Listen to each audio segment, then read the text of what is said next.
I know I have so many questions for you all. That was just such a delightful performance. It's so rare we get to see something like that, like as an academic event. But I do want this event to be about the audience. So does anyone have a question that they're like dying to ask? Because if not, I'm going to be really boring right now. Okay, I'll be really boring. It's my specialty. I'd love to hear more about how your drag personas relate to you as performers. Like, do you see them as an overlap, or are they something entirely different that you get into? Like, we're now seeing you out of drag, but still looking gorgeous. I guess the matter of the sunglasses. The celebrity in hiding.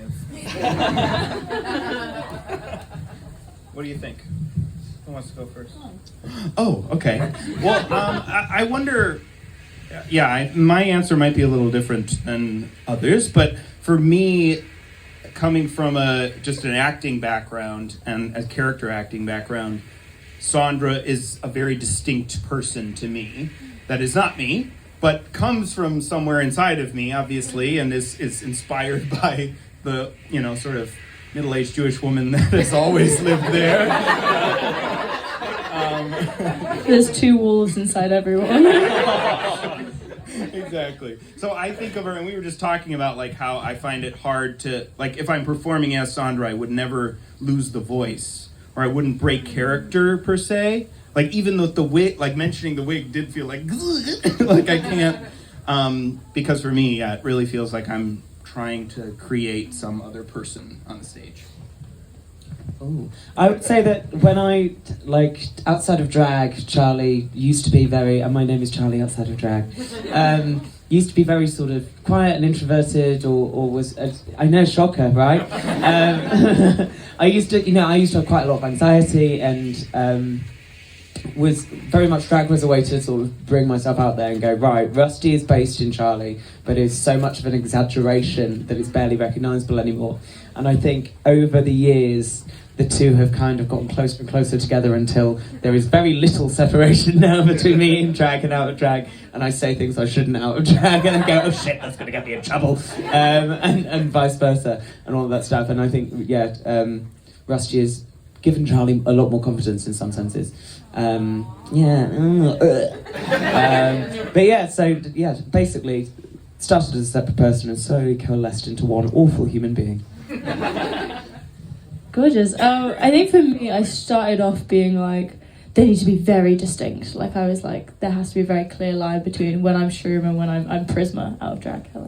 Just as much of a fucking trans stripper name. My name's Prisma Celeste. Thank you very much. I did choose both of them myself. But yeah, I wanted there to be a really distinct personality, and I wanted there to be Shroom was meant to be very much the bimbo that I felt I couldn't be, because out of drag it wasn't safe to be a bimbo, because men are shit, and so I was like, oh, Shroom gets to be the bimbo, and there's a very distinct line of performer and audience, and so I get to do that, and I get to shake my ass and horrify people with my bloody crack, and no one gets to do anything about it. It gets to be mine, and then over time I think Shroom got better the more comfortable in Shroom I got, and the more I was able to put actually my own sense of humour. And I always think I'm funniest to Shroom when I hear myself slip back into my natural accent, because I'm from the north. Yeah. Thank you. And I hear myself go into it, and I'm like, oh, it's time for good bands. I'm like, it's funny time. But then it does freak me out. I don't know if you guys get this much, but people who know me in drag, through being a queen, and then when they meet me out of drag and they still call me Shroom, I'm like, the fuck are you doing? I'm like, that's not me right now. It really jars me when I get called Shroom when I'm not in the face, because it feels like I'm being taken off guard, and I'm supposed to start being Shroom, and and it feels like I'm just walking to Tesco and someone's like, oh, Shroom, and I'm like, it's really scary. So I think there's still quite a distinct separation in my mind of one is the performer and one's a person. And I like it being different because I don't want to have to be a performer outside of it. And I Prisma doesn't want to have to perform, and Shroom likes it. So you know what I mean? It feels they do feel distinct. I just thought about something that when you said to other people have that, I've just thought, because I've never even processed that before, but I don't mind people calling me Rusty when I'm out of drag, but I don't like being called Charlie when I'm in drag. Yeah. I guess it's because Rusty is the ethereal persona. Yeah. I don't know. That was just interesting to me.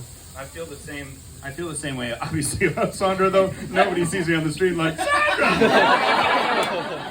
No, maybe from here. Yeah, I guess the only other thing that you guys have made me think of is the kind of improv part, which is really now the basis of what I consider Saundra's drag performance. Is such a cool blend of like what I feel is my own desire to like actually talk through real deep stuff with people and like actually process living life like a human being and the challenges of that, and being a silly, out of the box improv character, and so it allows me to toe the line, which is really fun. I think you blended those two really well as well. I noticed it was very much like a sandwich of like you would do joke, deep advice, joke, and I was like nicely done, very beautiful. Yeah.